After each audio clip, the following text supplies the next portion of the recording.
Talk with Chris and Travis. I'm Travis. And I'm Chris. Don't forget to like, comment, subscribe, and share this video. And don't forget to catch us on Instagram at Real Talk with Chris and Travis. So, like we always do, we choose a topic. And the topic for today is emergency preparedness and being disaster ready when you are disabled. Because I feel like that's a good thing, you know what I'm saying? Because whether you're disabled or not, disasters and emergencies are going to happen. Yeah. But it may be some extra steps and some different things that we have to do. Being people with that's disabled, we may have to do some extra things that somebody who is able-bodied may not have to do. Yeah. So we just gonna touch on some things, some tips and stuff like that we have personally used or did some research on, and we're just gonna take it from there. Yeah, I feel like you gotta maybe be extra prepared when you have a disability. Like medical supplies and stuff you gotta bring with you. Make sure you got everything. Right. Because you may have to leave for a long period of time. Right. So you might want to have like extra of whatever it is you may need. Right. Because I know for me, anywhere we go, especially if we know it's gonna be an extended time away from the house, I pack headache medicine. Because sometimes they like to sneak up on me. If I have to go stay somewhere else, like it may be a vacation, or in the case of like the 2016 flood, I had to leave my house, and me and my family, we stayed with my parents for, it was almost close to a year. Yeah. And then we stayed with my sister for some months, and during that time, like, with a situation like that, I pack extra crutch tips. You know what I'm saying? Definitely stock up on the headache medicine. But of course, a lot of that stuff is over the counter, especially with Amazon. I order a lot of stuff through Amazon. Yeah. So, but yeah, extra crutch tips. I've even this year I've bought 2 extra pair of crutches. But I wound up buying 2 pair because the first backup pair that I bought, they were built to hold somebody that's 250 pounds. Now, I'm not 250 pounds. I'm not over 250 pounds. I'm actually under it. But I did not like the way the crutches felt, and the way they were made to me seemed kind of flimsy. And so I wound up going back to Amazon, and I found a pair of crutches that's built for somebody that's 500 pounds. Wow. So those, they felt a lot more sturdy. I was able to move a lot better with those than I did with the lighter ones. Yeah. But I still wound up keeping the lighter ones just in case something happened to the older pair that I had or the 500-pound pair that I had. Mm-hmm. So now I own like 3 pair of crutches, and I got a case of crutch tips. Yeah. Because you just always want to be disaster ready, or any emergencies pop up. I keep a pair in the truck, like in my vehicle. I keep a pair in there, and I keep 2 pair in the house. Yeah. Sometimes when like disaster strike, man, you may feel like you prepared. Mm-hmm. Sometimes it just takes like you actually going through it to better prepare next time. Yeah. Like, you remember that year when we had that ice storm? Yeah, I remember that. I thought I was prepared and I was good and everything. Man, I went outside to get in my truck one day. The next day or whatever. Yeah. My door handles were frozen, man. I'm like, I couldn't even get in my serious? truck. Yeah. Dude, that's... It was frozen. I couldn't get out. I was pulling so hard. I'm like, man, it was just... The handle wouldn't move? It wouldn't budge. It was frozen. Like the whole seal of the door was just frozen. That's that real security system right there. You're not getting in there. Yeah. Right? I'm like, I just want to get in my truck, make sure, it was starting. Right. So I'm like, if I had a real emergency, I couldn't go nowhere. You'd have been stuck. I would have been stuck. Man, roads were shut down, so I couldn't call somebody to come my way to come get me. That is crazy. Like, I'm just picturing, like, okay, for you to operate the lift on the back of the truck, you got to do that from inside the truck. Yeah. Man, so even if oh, man. So if you had to run for your life from something, I don't know, let's just say stuff was freezing, but it's like a tidal wave or something, some water was coming, you can't get in your truck to save your life. I don't think a truck gonna save you with a tidal wave coming in. I'm just hypothetically, if you had to run from something, you couldn't get in your truck to escape. That's my... Nah. Oh, man, Truck was frozen, man. Like the movie. Yeah. Couldn't let it go, my boy. Stuck like Chuck, bro. Oh, man. So now I know next time, I hear something coming. Maybe. Hey, what Dip it about out. had you put like a tarp or something on? What do you think that would have helped? Or It probably would have, because it rained a little bit, so everything froze. So yeah, I was just thinking about that. Like if your truck would have been covered, or if you would have had like yeah, some type of cover that you could have drove it up under. You know what I'm hmm saying? Like how my house got the carports. yeah, If you would have had something like that, I think you would have been, you would have been good. But yeah, I would have been straight then. But man, to for the truck to freeze like that, and you literally like could not get in it. But oh, that's I crazy, thought I was man. about to break the handles because I was pulling so hard. I'm like, but it wouldn't budge, man. It's better than Gorilla Glue. Yeah, It's like, bro, literally. man, that's crazy, man. Yeah. I done seen stuff on TV where like people will take a boiling pot of water and throw it up in the air, and like in Chicago or Cleveland where it get real cold, they'll throw boiling water in the air and it'll come down as a block of ice. Oh yeah, that's cold. And I'm like, I ain't never prepared for that kind of cold. Nah, you can keep that. I remember the closest thing that I ever got to being that cold, there was some years back, like me and my parents, you know what I'm saying, this was before I got married, like we was on a vacation and they had a little I don't want to say an ice town, it was more like a walk through play kind of thing, but they had a ice kind of sculpture place in it, and you had to walk through this tunnel with all of this ice in it, Yeah. right? But before you could go to that part of the walkthrough, they gave you, and you couldn't keep them, but they gave you these big thermal jackets. Yeah. And you had to put them on. You could not go in that walkthrough without the thermal jackets because you was gonna freeze to death. And I remember like I had on this Rockaware warm-up suit that was pretty thick. You know what I'm saying? And I'm like, well, what I got on is pretty heavy. I think I'll be all right without the jacket because it's not gonna fit. The sleeves not gonna fit in these cups on these crutches. Yeah. And the people was like, you can't go in there without this jacket. It's policy. And my dad was like, is that cold in there? And it was like, yeah. Yes, indeed. You can't go in without the jacket. And we literally like the inside of the jacket had like that thermal, almost looked like foil lining inside the jacket. It was that cold. Yeah. And I remember putting the jacket on and zipping up, and the jacket swallowed me. But I walked through it, and I'm like, bro, it's cold. You know what I'm saying? They got a club like that in Florida, in Orlando. It's ice. It's ice, like the whole thing is ice. Bro, And you gotta wear those jackets like he was talking about. they give them to you, And or you gloves. have to buy your own. They give them to you. You gotta turn it back into them when you leave. Yeah. Man, that is Like everything. crazy. Everything is ice. I mean, it's tight. I mean. I done seen like that Ice Hotel on TV. Yeah. You ever seen that? Uh-uh. The Ice Hotel. You can look it up after we record this. Like, it's a literal hotel and people spend like a couple $1,000 a night to sleep in them. But they give you these fur, heavy duty thermal line coats because the whole thing is ice. Even like the bed in the room when you sleep, it's a block of ice. So you sleep on a block of ice? Yeah, it's shaped like a bed, but it's a block of ice. That sounds uncomfortable. I said, man, who pays like $2,000 a night to sleep at a place like that? That is crazy. They even got restaurants. It's like a ice. The place is all ice. Yeah. But the food is hot. Okay. And it's like you have like 30-45 minutes to eat your food.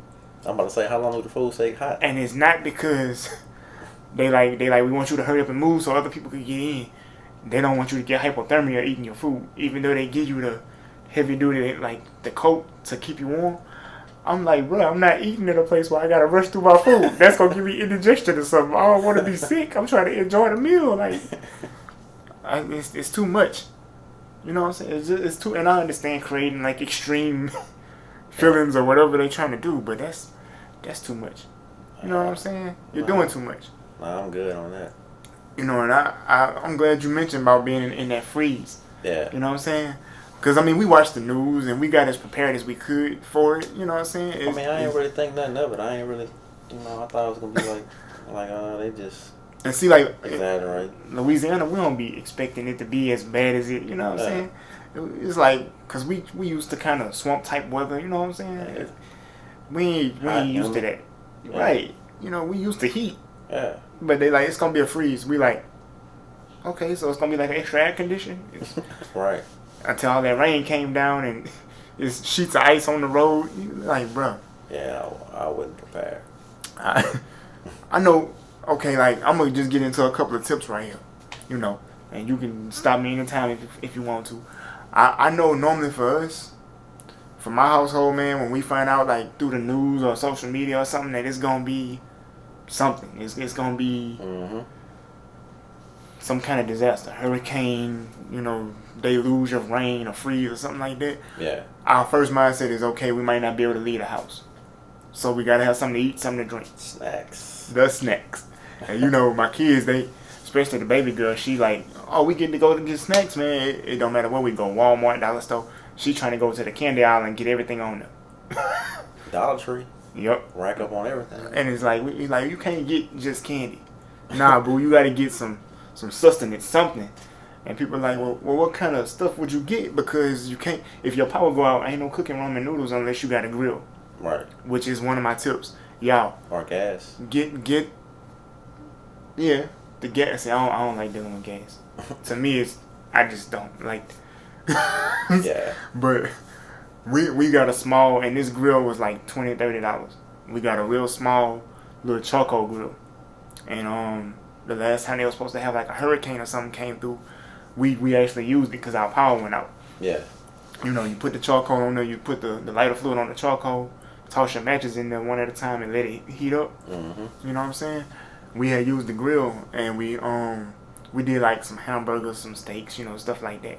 Okay. Just little, you know, stuff that it's kind of like thick, meaty kind of stuff that kind of fill you up. Yeah. It was good. It was real good. You know what I'm saying? We put a pot on the grill and boiled some water in it. I forgot what we did with that water. Yeah. I don't remember what we did with the water, but we basically like we used the grill like it was a stove. You know what I'm saying? Mm-hmm. And you know, because you want to have something to cook on, you're gonna need a heat source. You know what I'm saying? Another thing we stocked up on besides like junk food, we stocked up on like the cases of bottled water. We had got a buttload of that. You see what I'm Definitely saying? need water. Right, because you're gonna use water for a number of things, and you know, my grandmother gave me a good tip too. She said what she does is throughout the year, you know, you buy like Hawaiian Punch or you buy milk or something like that, Mm-hmm. any kind of juice that come in a plastic container. Yeah. She said she would drink the juice or the milk, and she would thoroughly clean the container, and then when the container like after it dries out, she'll put like tap water in the container and just top it up, and she'll go like put it in like wherever she stores stuff at her house. Yeah. And I was like, Mama, why you do that? Because it never dawned on me like it's just water. It's not like it's going. Because I'm like, does it go bad? You see what I'm saying? Right. And she like, long as you clean the container out, you good. Make sure you clean that container out real good. Mm-hmm. And she said, if you do that, you gonna buy like she said like for your family since you got kids, you probably buy Hawaiian Punch, and you buy 3-4 jugs of that. Yeah. Once y'all drink the juice, clean them jugs out, put them in, fill them with water, put the top on them, stick them in your garage. Mm-hmm. She said doing that throughout the year, I have you with a lot of water that you could use to bath with or something like that. Yeah. If the power go out or if they cut the water off. See what I'm saying? That's true. And I didn't think about that because I know when we went through the flood, I wasn't expecting them to cut the water off when they cut the power off. Mm-hmm. But they did. And I was like, oh. You see what I'm saying? Yeah. So, if I got to give a tip, first tip would be get a grill or something with some gas.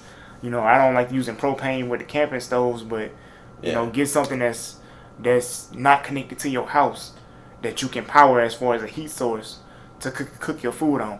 The second tip I would give is stock up on the snacks. You know what I'm saying? Bottle water and the snacks, because you're going to need that. I don't know how familiar y'all are with the MREs. All my military people, if y'all out there, drop it in the comments.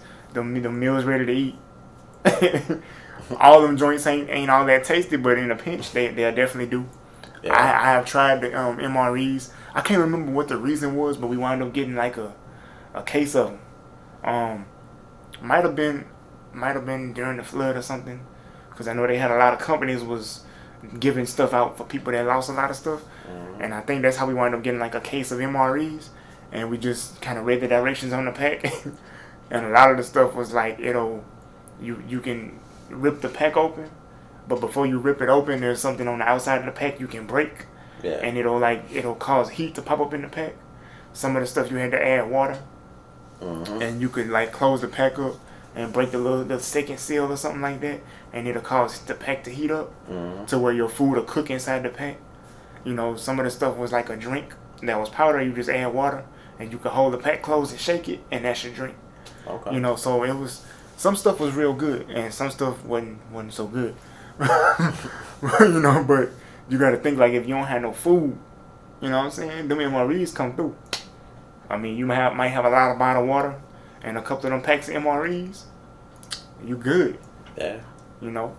So, I mean, hey, if you can find the MREs, stock up on them. You know what I'm saying? Water, food, you know, snacks. And I would say over the counter medicine.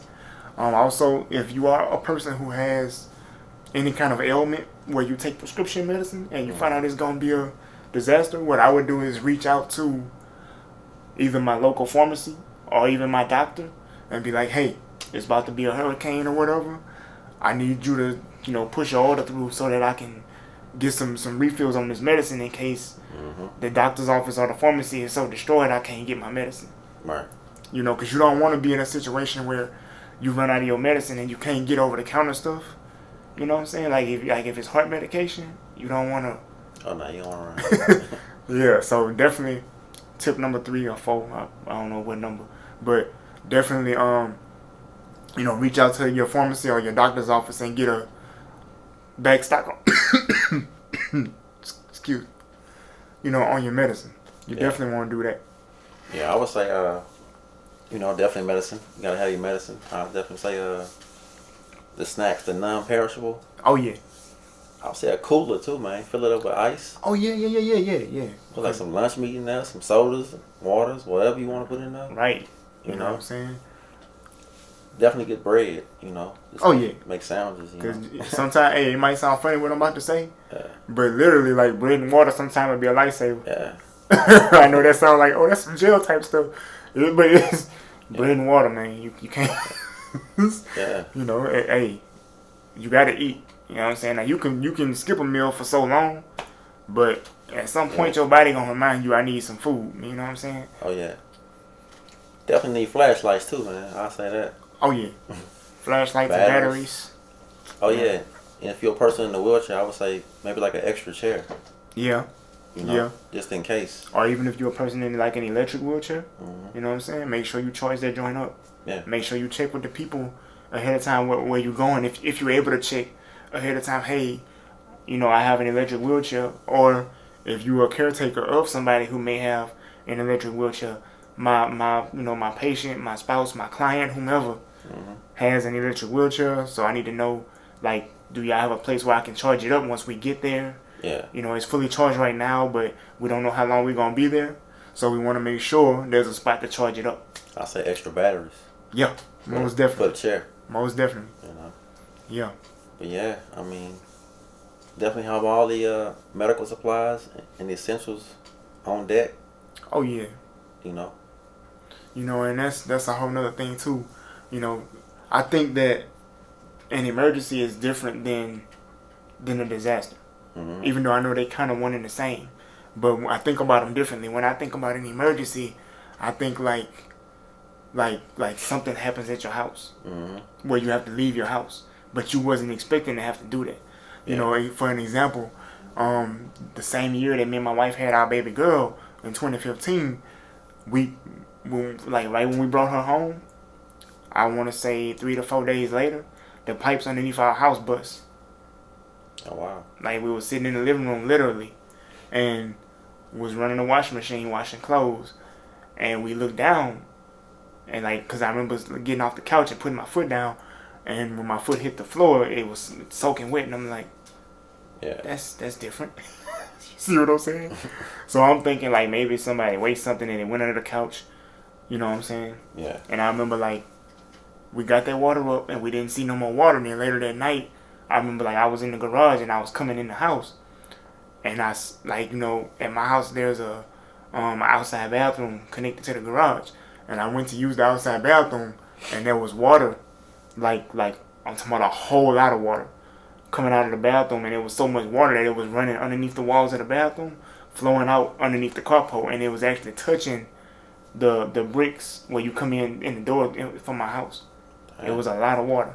And I remember like I went in the house and I called my wife and she was like, "Babe, you gotta come here." And I'm like, what's wrong? And our like the master bathroom, the water was going underneath the wall. But she wasn't flushing the toilet, she wasn't running no water in the sink. It was just flowing off the floor underneath the wall into the other bathroom. And it was flowing so much that it came underneath the wall in the living room and it was filling up the floor. And I just remember like panic, you know what I'm saying? I remember panicking and I called my dad and I'm like, man, the house is sprung a leak. I don't know, I don't know where it's coming from. I don't know what's doing it. He was like, are y'all washing clothes? Are y'all flushing toilets? Are y'all? I'm like, we hadn't done none of that in 4 or 5 hours. Yeah. And he was like, okay. And he pulled up, about 20 minutes later, he pulled up and got to that first carport and was like, that's a lot of water because it was still coming out.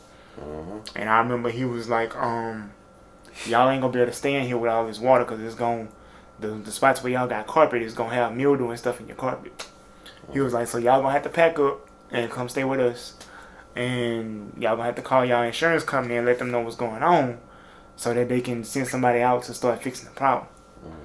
And we was not prepared for going to stay with my parents for 4 or 5 days. We was thinking, hey, we got everything for the baby. We got the room set up. We was good. Yeah. Man, when I say like we had to go stay over there, and it wasn't bad staying with them. We just didn't want to, you know what I'm saying? You're comfortable in your own space. Yeah. And I'm like, oh man. But it took like maybe a week and a half for the people who the insurance company sent out to actually fix the problem. Well, for them to tell us what the problem was and to get things straightened up where we could go back home. Yeah. And that's when we found out, because the house is old, they had metal, like iron pipes up under the house, and they had just completely rusted out. Okay. So we had all the pipes replaced with PVC, and they had to put a new drain in because the old drain underneath the house was also metal, and it had rusted through. It had collapsed in on itself. Dang. And that's why all of the water couldn't flow down where it was supposed to flow, so it just backed up in the house. And you got a new baby. You don't want that baby breathing that. That's not, so that's why we had to get out, because the water was just sitting in the house and it was bringing stuff in with it. And we it wasn't safe for us as adults, but it wasn't safe for the kids either.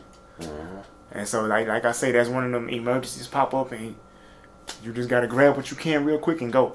Oh, yeah. So I would say, have stuff packed to where you got an emergency bag and it's already ready. Yup. Yeah, I mean, y'all drop a comment, like, subscribe, and share this video, and let us know, what you do to get prepared. Right, or some situations where you had stuff popped up and you had to, get yourself ready quickly. Oh, yeah. Let us know about that in the comments. Yeah. And don't forget to like, comment, subscribe, and share this video. And don't forget to catch us on Instagram at Real Talk with Chris and Travis.